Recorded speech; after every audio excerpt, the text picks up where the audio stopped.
Today, I am gonna share to all of you guys in Proverbs chapter 3, verse 5 and 6.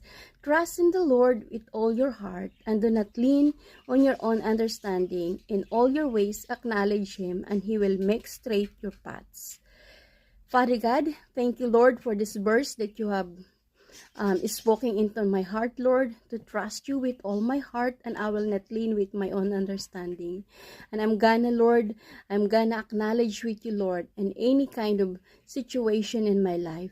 Father God, in Romans 8:28, all things work together for good for those who love you and called according to your purpose. Lord, help us, Lord, to live according to your will. Lord, and help us to shine, and we will praise you, we will glorify your name. Thank you, Lord, for residing here in my heart. Thank you for my family.